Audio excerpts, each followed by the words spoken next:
বন্ধু কি অবস্থা? না বন্ধু ভালো না। কেন রে, তোর কি হয়েছে আবার? বন্ধু বাড়ি আমার বিয়ের কথা ঠিক আছে, আমি বিয়ে করবো না, তো জোর করে বিয়ে দিস, তাহলে তুই বল কি করবো আমি। আমি এ বন্ধু, তাহলে তুই বিয়ে করতেছিস কেন? তাহলে আরেকটা নিয়ে পালাই যাইস গিয়ে রাত্রে। তুই যদি যুক্তি আগে দিস তাহলে আমি বিয়ে ঠিকঠাক করার আগে আমি পালাই নিয়ে দিতে পারতাম না। তুই বালটুক করলি কেন আমার আগে করলে আমি এতদিন বিয়ে করার বন্ধু তোর সাথে দেখা হয় না, আজকে হঠাৎ দেখা হইলো। আমি তো সবসময় বাইরে কাজ করি।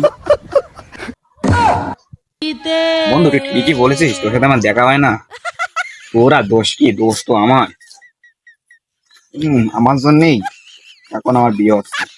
আচ্ছা, ভাই আমার কাছে বন্ধু একটা মাই আছে সুন্দর, তোর খুব পছন্দ হবে। তুই আজকে নিয়ে পালাই যাবি রাত্রে। ঠিক আছে বন্ধু, আজকে রাত্রে তোর সাথে যোগাযোগ করবেন, তাহলে থাক, চলে যাচ্ছি। পরের দিন আমার দেখা হবে, নাও দেখা হতে পারে। Bye bye. বন্ধু দাঁড়া, তোর সাথে একটা কথা আছে। Okay, let's go. বন্ধু তাহলে এলো আজকের সময় নেই। আমি যদি বাইরে যাই তাহলে তোর সাথে যোগাযোগ করবা না, আর যদি আমার আব্বা মায়ের ফেলা তাহলে আর কি। থাক, এরকম কর। তোর বউ কাজ আসলে পাগল যায়, আজকে রাত্রে নিয়ে একটা পালাই গেলেই যায়। আমি থাকলে যাতা ভাই।